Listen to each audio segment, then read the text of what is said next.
Alright, let's talk about it. I realize not everyone cares about this topic in terms of like how the women of One Piece are written, and that tends to be because this is just a silly little shonen manga, so I get the uncaringness of it. But at the same time, this is one of the biggest fictional properties in the world. I feel like I should remind people of that with every video, to be honest. In terms of our current day pop culture, One Piece is quite literally up there with the kings right now. And like I've said with previous videos, it's weird it doesn't get a whole lot of studying done on it. But what scholar wants to spend months to years going through this whole series and picking apart the influences from the time period of which One Piece is from, while also comparing it with the other media it's either inspired from, competing with, or recently inspired? Me, bitch. I bet Aristotle would have loved One Piece. I'll say it before and I'll say it again. It's so fully worth looking at One Piece in an analytical way, whether it be for its writing style,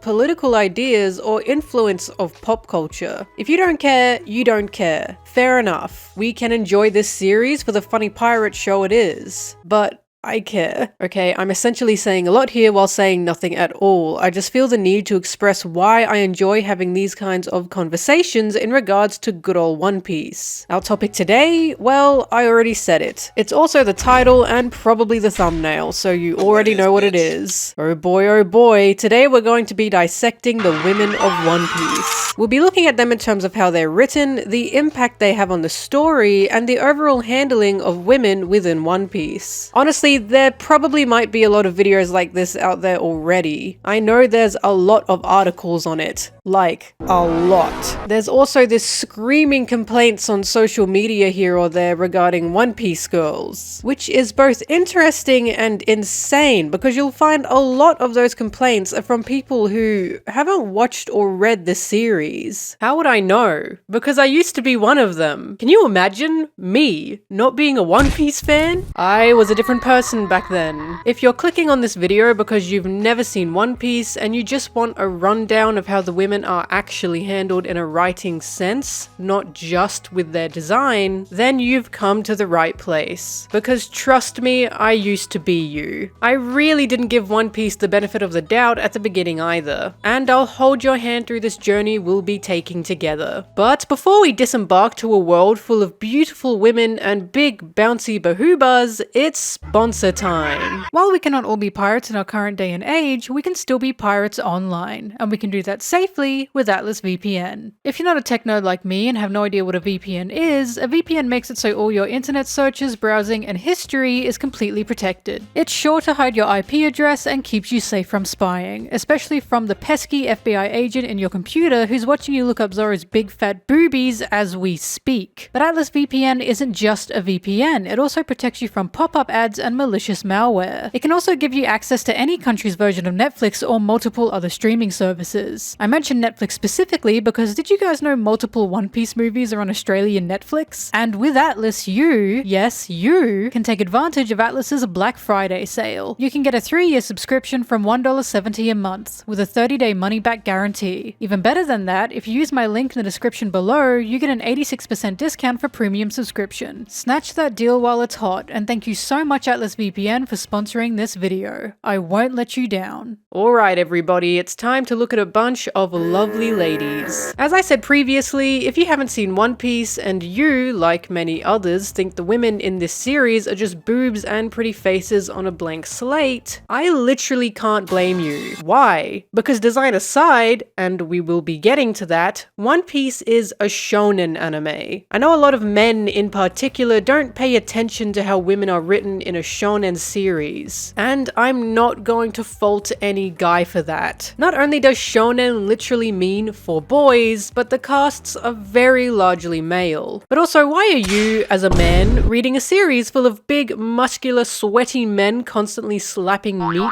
Suspicious. But yeah, if you read a series full of just men and you only encounter like two women, of course you're not going to pay much attention to them outside of eye candy fodder. After all, in the head of a lot of readers, this isn't about them. And that's what a lot of shonen authors probably think too. The reason the bar is so in the dirt for women in shonen specifically is because they're not seen as anything important. Women in shonen don't tend to be their own people. They are usually just a support for the boys, or they're boy crazy, or they're not important to the overall plot. If they're not boy crazy to begin with, then they end up getting a crush, because at the end of the day, a shonen series will always focus on the main male protagonist. And for that to still stay consistent, to keep the focus on the man while a girl is in the series, she needs to form a crush. The formula is usually male protagonist, male best friend, male rival who can also be the best friend, and girl who either forms a crush or always stays 10 steps back as to not take any shine away from the male protagonist. She gets no real story, she gets no place, and she gets no development. Of course, huge examples of this are the infamously written women of Naruto, which I admittedly have not seen, but have been told by many Naruto fans that apparently they're just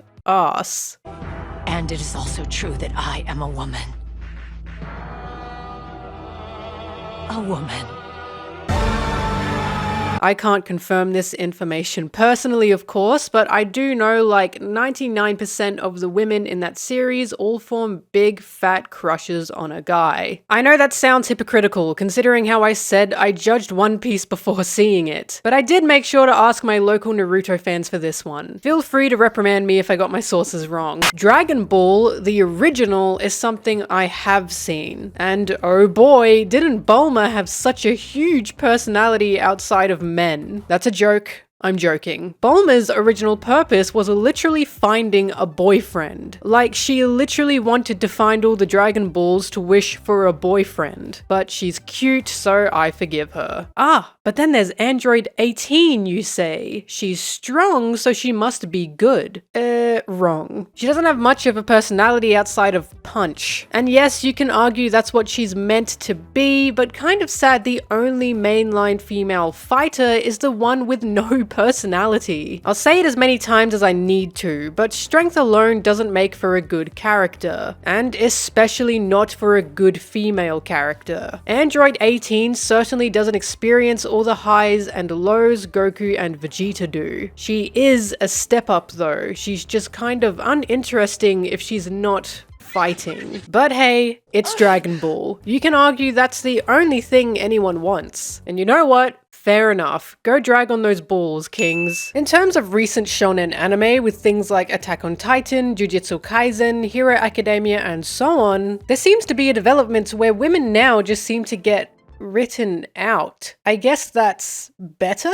For Jujutsu Kaisen, there's a really fantastic video on the women of the series by a YouTuber named Esper, and I highly recommend watching it if you'd like more of an insight on that. They not only cover why the women of Jujutsu Kaisen became a letdown, but the discussion of women in shonen overall. I really cannot recommend it enough, and her video essay opened my eyes to a few things I'd previously not thought about. But the main girl in current day shonen still tends to get boy obsessed, and their fights and aspirations focus around men or liking men, usually the main character. Their original goals either started as supporting a man in a romantic sense, or become that they have a crush, so now their character is just male support. Their moment to shine is literally, "But mother, I love him," and well, that's shonen girls. A lot of the time, women in shonen are just a commodity. And again, I can understand why many men especially would think, well, who cares? This is meant to be about men slapping meat. Anyways, I cannot overstate how I'm not trying to persecute anyone who originally didn't have these thoughts or ideas. But in my opinion, that doesn't mean you can't write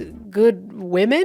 Think about it this way. If you're writing a series mainly targeted at men, especially teenage to young boys, isn't it healthier to include female characters who are actually independent from the male protagonist? Or at least who can just platonically exist around men? The way I see it, having women exist in these stories as a way to just support men in a romantic sense isn't going to be doing anyone any favors. I'm not saying forming a crush isn't natural, of course. In general, there's nothing wrong with that. And the boys form crushes too. But they're still independent from their female counterparts. The formula of every damn main female character having or developing a crush is something shonen is still struggling to break from. Luckily now, not all of them, but a vast majority of them are still doing it. And if it's not a crush, then they're watered down to male support. And if you think I'm being too preachy or being a woman about it, God forbid, the writer of One Piece, Oda, has literally had this same thought. That's right, we indeed have a written record of Oda noticing just how poorly the women in shonen are written. He has said, word for word, in the manga I read as a kid, there was always a point where the heroine existed just to be rescued. That didn't sit well with me. I didn't want to create a story about women being kidnapped and saved. I depict women who know how to fight for themselves and don't need to be saved. If a moment comes where they're overpowered, their shipmates will help them out, and vice versa. He said this during an interview with the New York Times, and I'll be sure to link that below. So the argument can be made that shonen is for men, and shonen doesn't have to include women at all, least of all well-written ones. But Oda sure doesn't think that's the case. In fact, he's made a conscious effort of wanting to make his women strong in writing. And as far as the bar is in the dirt, that's more than I can say for a lot of male writers. Intent matters, and these things should be acknowledged. I should also address the notion that Oda said One Piece is for boys only. I see this everywhere when people argue about this topic, and let me break your bubble now. That's a total misconception, and he didn't say that. What happened there is someone asked Oda why there was no romance in One Piece, and he said because his series is a shonen, not a shoujo. And in our day and age, shoujo is considered a genre containing romance. They do literally translate to for boys and for girls, but he's 100% talking about shonen in a genre and series sense. He's not nailing a no girls allowed sign on the front of his series. Oda has expressed multiple times that he's made One Piece to reach a wide variety of audiences, from families to children to teenagers to adults, not once expressing he's targeting just men. Hell, he's even added elements into the story to appeal to his daughter specifically. And once again, he has actually stated this is the case. Sanji was specifically made a quadruplet to appeal to his daughter, and from what I know, his daughter is not a teenage boy. He's also gotten multiple questions from women reading the series, one of them reading, "A friend said to me, 'You're a girl, why are you reading Shonen Jump?' And to this, Oda answered, 'As long as they understand a boy's fiery spirit, boys, girls, old guys, and old ladies are all welcome, darn it.' I feel that's important to cover since, at this point in time, One Piece certainly has a much greater audience than just men. And I mean much, much greater. Take it from me, when I went to see One Piece on Ice, yes, that was a thing, it slapped, the audience was literally full of women in the age range of 40 to 60. And I know they weren't just there for the ice skaters because the lovely lady in front of me had her Zorro earrings in. What I'm saying is, Oda would have to be an idiot to not notice the broadness of his audience. And using One Piece is a shonen is no excuse to not care about how the women are written, especially when Oda himself has expressed that he wanted to make well-written women specifically for his series. And I can say one thing, It sure does show. It greatly shows. Because you know you're doing something right when female shonen fans are actually liking your female characters, and are not only attaching themselves to the male characters specifically. You'll find so many girls who just love Nami or Robin or Vivi or Toshigi or any other female character they found a connection in. Of course, there's still the complaint here or there since they're by no means perfect, and there is a preconception that Oda doesn't know how to write women, and I think we should get into that first. Let's rip the band-aid off in regards to the negatives for these girls. Afterwards, I'll hopefully blow your minds with just how good these girls are. To start, let's do it. Let's get into the designs. Now listen, I get it. I get that a lot of guys don't know what's wrong with the designs, but keep listening. Just keep listening. I agree. To a point. In a world full of absolutely weird and wacky proportions from every single character and not just the girls, there's literally nothing inherently wrong with this. But where are their organs? I hear yelled a lot, and to that I say, they're in Zoro. Zoro has 2 sets of organs, that's why he's so wide, he's full of organs. The most normal looking character you're going to get is probably Sanji, and even then his eyebrows are whack and his legs are the length of a Sailor Moon character. So when there's a world this zany and this crazy and this insane looking, there really isn't anything I'd say is wrong with these women having itty bitty waists and big bouncy bahubas. Where the issue is drawn is that there just isn't much variety in terms of bodies for women. You get the occasional Lola, the occasional Big Mum, the occasional Miss Monday, and the occasional Boa sisters. Actually, to be honest, Amazon Lily did pretty well in the body variety department. But from some outliers here or there, if we come across a traditionally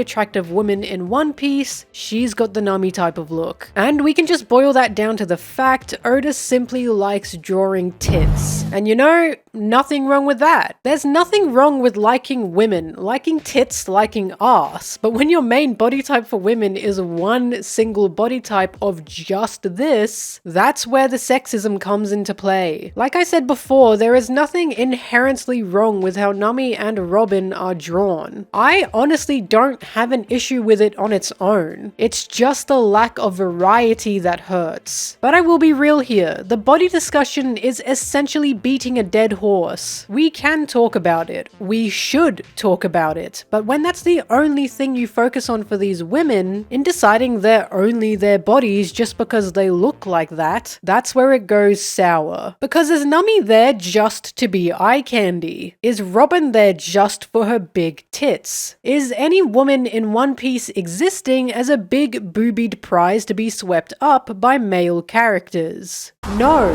As crazy as this sounds, they just happen to be girls with these giant jugs. And while there's the occasional fan service, it's hardly commented on within the series. I promise you, One Piece girls are not just tits on a stick. The other negative, of course, is the fan service areas where they do become just their bodies. Examples of moments like this is Absalom in the shower with Nami, Nami's bathhouse scene in Wano, her ninja outfit in Wano she was made to wear, kind of the alabaster bath scene, but that one's definitely a lot less uncomfortable since Nami's having a laugh. Listen, they get sexualized. Their appearance and their being absolutely gets sexualized. But within the One Piece manga at least, there's actually pretty little fan service. There are also perv characters like Sanji and Brook, who do go gaga over the girls and can become a problem in this regard. But Nami and Robin do not exist for them, and they do not exist for Nami and Robin. Yes, Sanji can have a filthy mind, and yes, he does go crazy for girls. But what separates him from the common shonen perv is he does actually hold a lot of respect for these women in some regard. He does back off, he does shut up, and he does fully support them when the support is needed. And it's not just to get something from them, it's because he genuinely cares. While there's misogyny in Sanji's character, Nami, Robin, and any other lady are not just women to be oogled at by him. This is not how Sanji sees women, women, and this is not how women are written in the series. Again, the bar is in the dirt, but the fact there's no non-consensual groping of female characters in this series genuinely deserves a fat thumbs up. Well, if we exclude Momo, who's meant to be that weird kid character who I was not a fan of at first. Yes, there was Absalom in Thriller Bark, but this entire scene was presented to be scary and uncomfortable from Nami's view, as Absalom was a villain trying to turn her into his wife.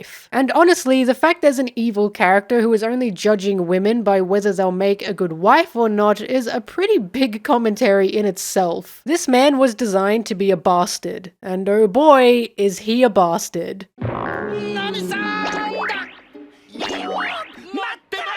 Oda does also have a problem of killing off mothers specifically, but with the amount of dead parents in general in One Piece, I see this as more of an irritation than any major problem. But while there are a lot of wrongs with Oda's design and handling of women, I also believe there are a lot of rights. To the point I was genuinely shocked upon my first viewing of One Piece, because I wasn't expecting it. I wasn't expecting to watch One Piece to watch these women, and for them to be people? People with dreams, with struggles, with aspirations, and with development. I wasn't expecting One Piece's women to resonate with me, and I wasn't expecting them to continue resonating with me. And when I say that, I don't mean clutching at straws trying to find reasons to like these female characters. I mean having a genuine emotional connection with them that never faltered. Because when it comes to One Piece girls, and when it comes to writing their beings, hold on to your chairs, they're indeed written and respected like the men. I hear booing, I hear jeering, but it's true. Before I explain why I felt this way, and why I do truly think this is the case, let's address another issue in the room: the fights. Now, in my opinion, the biggest problem Oda has is the ratio of women to men, and the fact women tend to only fight other women. Sometimes there's outliers, such as Usopp and Chopper fighting Miss Merry Christmas, Usopp fighting Perona, Zoro fighting all of Baroque Works, or Lauren Kidd fighting Big Mom, but those are few and far between. Men tend to fight men, and women tend to fight women in One Piece. This isn't just a One Piece problem, this is actually an overall fights in media problem, but it is annoying to just pair fights off by gender or sex. I'm sick of it, I just want to see Nami kill a man. The ratio of women to men is also annoying considering this is a fantasy world with pirates all over the globe. Yet the standard pirate crew will maybe have one woman. Shout out to Crocodile for being inclusive and 1-2ing that shit. Let's go, King. Oda is by no means the worst for it. He's honestly got a bigger than most cast of women characters. But it would be nice to just see more. There's also one other mini problem, but I will explain that with this next point. The biggest complaint you will see in regards to Nami and Robin, in regards to Oda writing them in a sexist way, is that they don't fight or don't have big fights. The big fights are usually given to Sanji, Zoro, and Luffy. But Nami and Robin do fight. They are good fighters, and they always get themselves out of any problem. In fact, both Nami and Robin have literally saved Sanji from an opponent he literally couldn't fight. I cannot express how much this is not them just being support for Sanji mid-fight. These are opponents he couldn't fight, so those fights become their own entirely. These fights were Nami versus Khalifa and Robin versus Black Maria. Nami and Robin rarely, if ever, have to be saved mid-fight, and if they do need the help, they give that help right back. As Oda said, if a moment comes where they're overpowered, their shipmates will help them out, and vice versa. Nami and Robin have a mutual relationship with the men on their crew. They are not just support characters, because by that definition, everyone who isn't Luffy would be support characters. Not only that, everyone on the Straw Hats, including Luffy, has been saved by their crew. The ratio of women to men being rescued in terms of the Straw Hats is pretty even. But the biggest thing here, and something everyone tends to forget, is Nami and Robin's main role is not fighting, and they're allowed not to be. If we look at a shonen like Hero Academia, and we look at how these girls are either just support or absent from the battlefield, that's a problem. Because in this series, the main point is they're meant to be heroes. heroes.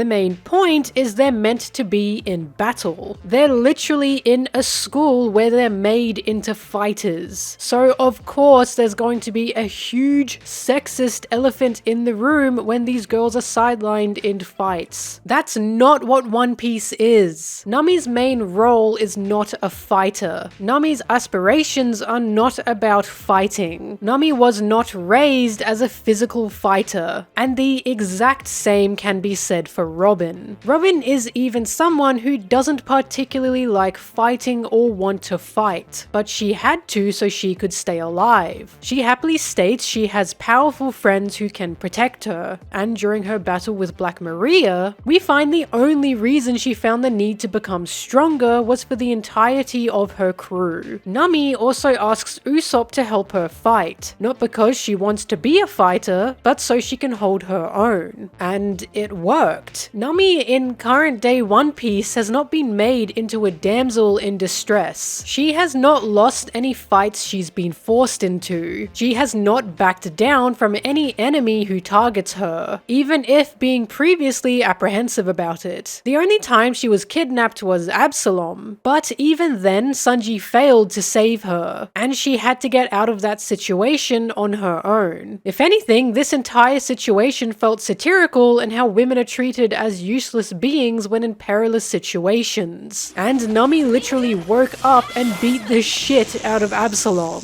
What I'm saying is, Robin and Nami don't need big fights to be given respect as female characters. They get about as many fights as Usopp, Frankie, Brook, and Chopper do. But the mini problem I addressed, and the one issue with this, is the fact all the main fighters are men. If one of the big three here happened to be a woman whose fights are as big as the others, then that'd be great. Oh, wait a minute. But while that is a conundrum in itself, fights are not what make these women work. The support role is not something Nami and Robin exclusively take up, or sometimes take up at all, because intent and context of the series matters greatly. This is not a cast where everyone is out for themselves. This is not a story about exclusively Luffy achieving his dream. The Straw Hats are a collective who share their dreams, share their worlds, and share support. Luffy has been a physical support for Robin just as much as Robin has been for Luffy. When it comes to an arc like Wano, every single crewmate's fight mattered in making sure Luffy could finish off the main big bad. In fact, in Robin's Wano fight, Brook was quite literally her support. This fight was Robin's and Robin's alone. How crazy is that? A male character supporting a female one to make sure she can finish her fight off clean and easy. In that same vein, Nami's fights are never taken over by men, and her shine is never taken away from her with any win she achieves. One Piece does this insane thing where, even though they're not fighters, the women are still allowed to power up of their own merit. Robin and Nami grow with the men in terms of strength. They grow with the crew, and their development of strength and person is never sidelined for the purpose of uplifting a man. But this is just about the fights, and again, they're not even meant to be fighters. Yet somehow they still have a presence on the battlefield. The importance these women have and the reason why they're written as the people they are lies in their impact of story and plot. Nami and Robin as characters are not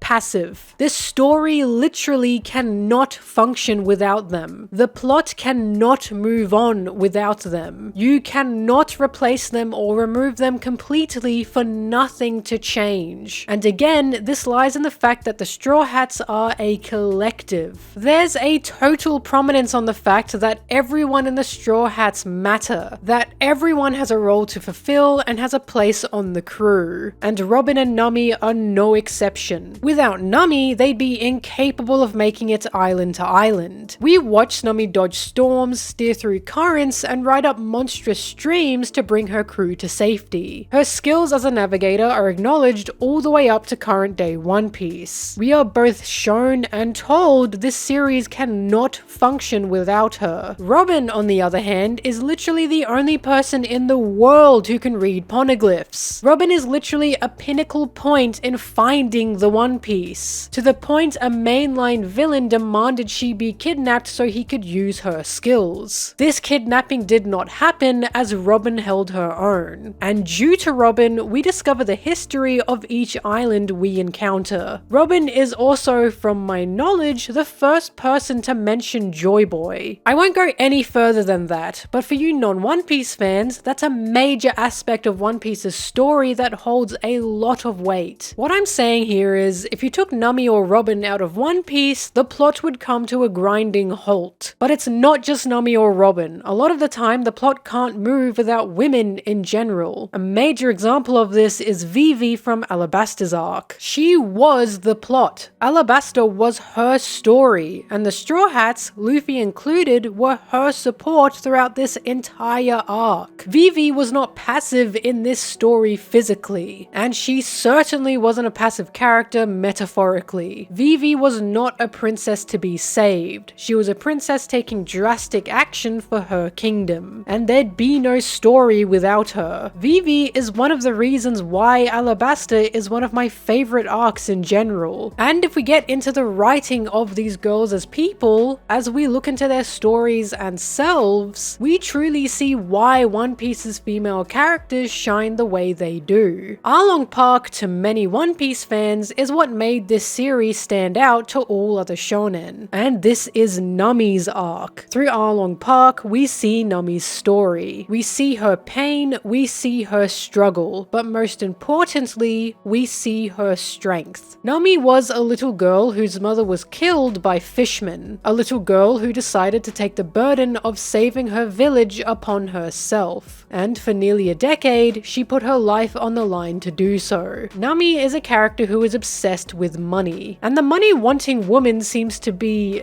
a trope in shonen now? I only noticed this recently, but there's multiples of them for some reason. The difference with Nami, and the reason why Nami stands out, is we see why this is the case. Her backstory gives us an understanding of character, of why she backstabs and holds this type of greed. And it's at this point we are given layers. Nami's want for money is so much more than just she was poor. Her backstory is nuanced and packed with relevance of her current day desires, and we see just where her dreams are born from. But the biggest thing, the most important thing, is that this story is hers. Nami does not exist to uplift a man. Nami is not a two-dimensional side character. She is a person who has suffered a pain anyone can connect to, and throughout all of Arlong Park, she is never sidelined. Her famous line of asking for Luffy's help is not Nami being a damsel in distress, it's Nami meeting her wit's end. It's Nami who is tired, who has fought her entire life, and is now broken down due to the man she made a deal with lying to her and using her for his own means. When Nami asks for help, this means something, because it shows Nami is putting her trust in something other than deals or money. With the context we are given, we can see Luffy saving Nami does not take away from Nami's writing as a person, just like Luffy saved Zoro, Sanji, Usopp, and anyone else. We know this is just what Luffy does. He saves his friends, and Nami is considered one of them. In this moment, Nami is not just seen as a woman. She is a person, one we can universally connect to, and she's treated with a respect I greatly admire. The exact same can be said for Robin, as Water 7 was mainly her story, and this arc is yet another arc that One Piece fans hail as a magnificent one. And again, this arc cannot move without Robin. This arc is about Robin, and through Robin's story to her current day self, we are once again met with a nuance in writing that makes Robin a person. While Robin is being saved, she still continues to fight for herself, even in the situation, because she wanted to save her crew. Robin is not a damsel in distress here. She's a person fighting for her life with a new will to exist. One Piece has two arcs the fans love dearly, and both of these arcs are not only centered around the women of the Straw Hats, but the most famous lines within both arcs are said by the women. Nami asking for Luffy's help, and Robin screaming that she wants to live. If you want more information regarding these two characters, I've written a video essay on both of them, which is why I'm not digging super deep here. In terms of shonen women and how they're treated, this is extremely significant. These arcs, these scenes, and these lines are extremely significant because, like the men, Nami and Robin are given arcs. Like the men, Nami and Robin are allowed to shine. And like the men, they are treated as people. Their arcs show their aspirations, and their arcs show they are individuals in their own right. Robin and Nami are the ones being uplifted by men here, and their goals are never stepped on nor ever forgotten. In fact, development of female characters is something Oda is fantastic at in general. In Fishman Island, we meet Shirahoshi, who is a cowardly princess scared of the outside world. In this arc alone, we are given Shirahoshi's story to explain why she's so afraid of the world. And she develops in this same arc by facing her fears and helping save Fishman Island. In Whole Cake Island, we meet Pudding, who starts as a villain by tricking the Straw Hats into thinking she's sweeter than she is. Once again, we are given her backstory to help us understand her. And once again, she is given development in this arc alone. It's important to note here that while Sanji, a male character, did help her develop, her core being did not surround men. Pudding was a character who was tormented for the way she looked. Even her own mother mentally abused her, and she not once desired a man to come along and fix her, so to speak. Sanji just happened to show her a kindness she'd never received, nor had she ever expected, and it's through his kindness that she started to change. But at the same time, she still found it hard to change, and couldn't help herself in berating Sanji any chance she got. The kindness Sanji gave her is a kindness anyone could have given her, which is what makes her story so tragic. But a female character I just love in terms of how she was handled, and one I was amazed at upon meeting her, was Boa Hancock. Here's the thing about Boa. She's in love with a man. Does this detract from her as a character? No, because we see exactly why, point by point, she falls for someone like Luffy. Like I said previously, having a crush is not a bad thing. But my biggest peeve with it will always be boy meets girl, so they have to like each other. At no point does One Piece do that, especially with its women. But if we look into Boa and we see her story, she's so humanized to the point she became one of my favorite characters in the entire series. And who is Boa as a character? What does she do? Boa is a character who is so beautiful she can use her body and looks to seduce anyone to win nearly any battle. The trope of a beautiful woman using her looks to their advantage is not an uncommon one. This exists in plenty of other media, not just shonen and not just anime. In fact, this idea is rooted in misogyny, but it's how we see it and how Boa's character is presented that truly sets her apart. After all, Nami is also a character who will use her body from time to time for her own advantage. The difference here is this is from the control and confidence she has in herself. Her mother Bellemere was not only someone who would tease men in the same way, but raised Nami to have confidence in herself and her being, explaining she will raise these girls to be good and strong people. There's even a beautiful speech Bellemere has where she tells Nami and her sister that girls must be strong too. Nami also has other skills to be able to get what she wants, and anytime she's swindling men with her looks, it usually tends to be because she's chosen to trick them in such a way.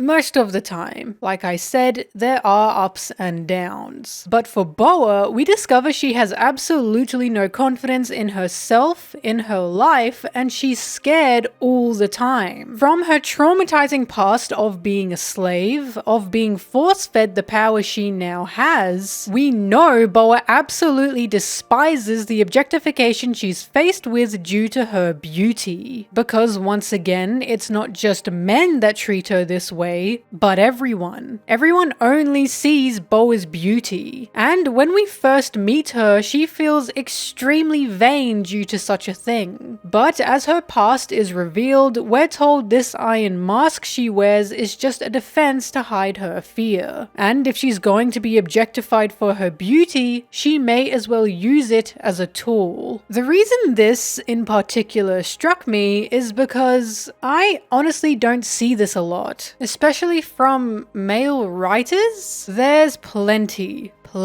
of female characters out there who are written as using their looks and beauty to get ahead in life. The only thing is, this tends to be shown as a positive thing, or even something they've been blessed with. And for those who don't know, thinking women have it easier due to their beauty is an extremely misogynistic idea. Boa's story shows that when she gets objectified, it doesn't feel good. She clearly despises being seen as nothing more than an object of desires, not just by men, but by other women, to the point no one treats her like a person. So she uses it as a power, along with a devil fruit power she was forced to have. And the only person she likes is Luffy. Why? Because Luffy treats her like a person instead of an object she's made out to be. Obviously, it does not feel good to be objectified. It does not feel good to have to submit to the idea of being a lesser person to get a step up. And that's what Boa's story is about. Because, as I said before, there's this idea that women have it easier sometimes. That so long as we're beautiful and desirable, and so long as we give in to the notion that our general beings won't be respected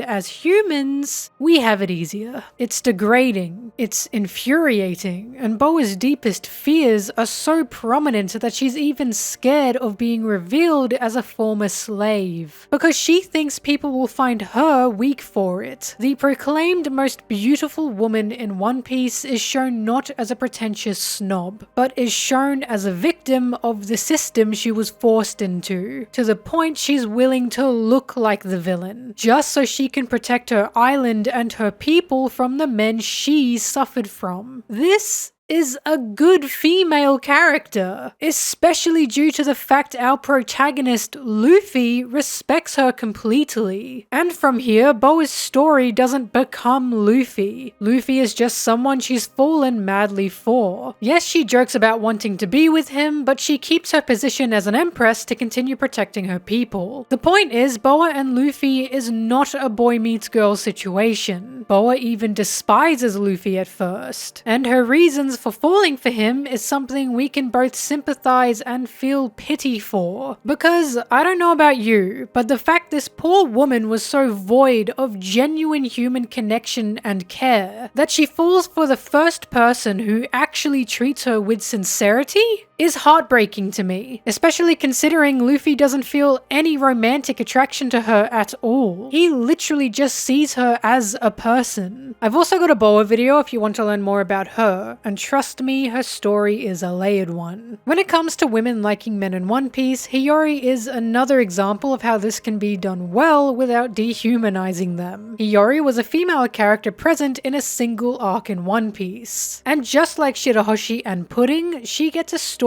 and development too. While the story was more about her older brother, Hiyori is still allowed to shine in her own right and receive her own justice. Hiyori falls for Zoro in Wano because she sees how strong he is. She forms a crush on Zoro in a comical way, and he pretty much completely rejects her. But Hiyori's world does not become Zoro at this point. Her ambitions are still solidly set, and Zoro does not become the only thing she thinks about. The crush she has on Zoro literally gets sidelined, because it's not important to her or her character. It's just a comical addition while showing how much the women of Wano value strength. Hiyori is a character who suffered all her life under a tyrant, who had to give into his wills and his desires if she wanted to live, even though this tyrant is the man who killed her father. Even as she faces him head on, with fire burning around them, she is not once presented as as weak. She has a samurai who protects her, but once again, he is her support. In fact, Hiyori's story is so prominent that her words and will is paralleled alongside one of the biggest transformations our protagonist receives. Hiyori and her pain never being forgotten. Making sure we don't forget this battle means just as much to her as it does to her brother and Luffy. As the tyrant burns, Hiyori receives the last word, and she takes vengeance for her mother, father, and country when literally closing out the arc. While Hiyori didn't do as much as the men during the fight, while she didn't take out the big bad himself nor turn into a dragon, her importance and suffering is never forgotten. And most importantly, her crush on Zoro doesn't matter at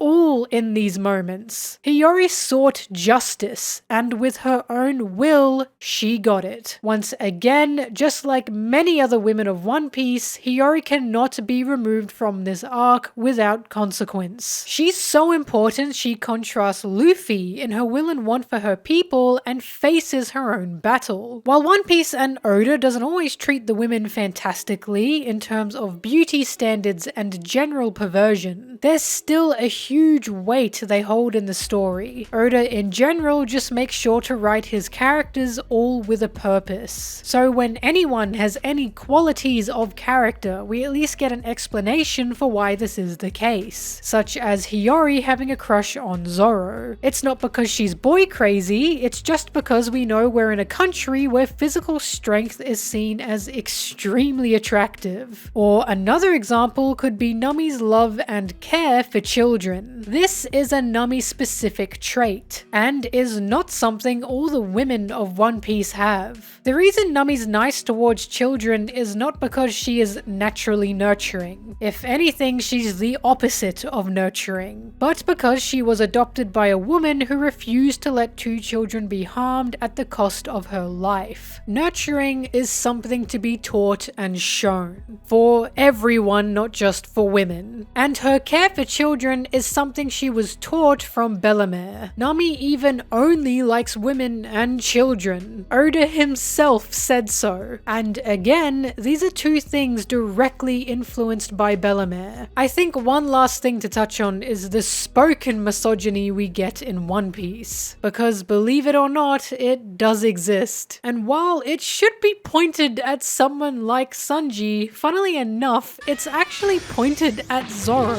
Zoro is a character who's holding the dreams of a childhood best friend, who just happened to be a woman. Honestly, while Kawina's struggles felt very real, she still kind of just existed to push Zoro's own narrative. She kind of got fridged, but Kawina was definitely not a blank slate of a person, and I still felt a connection to her pain. The weird thing here is, in the Skypiea arc, when Robin got hit mid-battle, Zoro caught her and said, "She's a woman." Zoro, why the hell would you say that? The even weirder thing is, no one else thinks like that. The only 2 who seem to see women as their own thing on the battlefield seems to be Zoro and Sanji, just in extremely different ways. The only other character I can think of who didn't want to hit a woman was Frankie. But in terms of being on the battlefield, it was a strange thing for Zoro to say. But when we jump ahead years later, Zoro finds himself in a fight with a woman. And as speculated, it seems Zoro does hold this internal misogyny, because he's literally called out by another woman, Tashigi. Tashigi reprimands Zoro for not taking women seriously, for refusing to go all out on them, and explains to him how insulting that is. Zoro doesn't even deny it, he just sits down and lets her take up the fight, which she nearly loses. Kind of an L there, honestly. As Zoro steps in, he finishes the fight off not by actually slicing the enemy, but by scaring her. At first, Tashigi thought he delivered the final blow, but then she discovers he just freaked her out enough to the point she couldn't stand. Tashigi, once again, tells Zoro he's not taking women seriously, and once again, Zoro doesn't deny it. When discussing fighting women, Zoro says there's things things even he doesn't want to cut. And Tashigi is infuriated by his treatment of women in battle. From this scene, we are shown Zoro's internalized misogyny he seems to have is a huge negative he must get over. After all, when the enemy got back up, she nearly blew up the whole complex with the Straw Hats inside it. Had this happened, this could indeed have contributed to Zoro not actually delivering the final blow. There's currently been no follow-up on this, as the story is still going, but I have hope Zoro's flaw will be addressed more. At first it seems weird Zoro might think this way about fighting women due to who his best friend was. But then we also need to remember he was raised by a raging misogynist. By all means, this could be commentary on how misogyny is programmed into men and needs to be programmed out, even if they've lived lives that counter such ideas. But then there's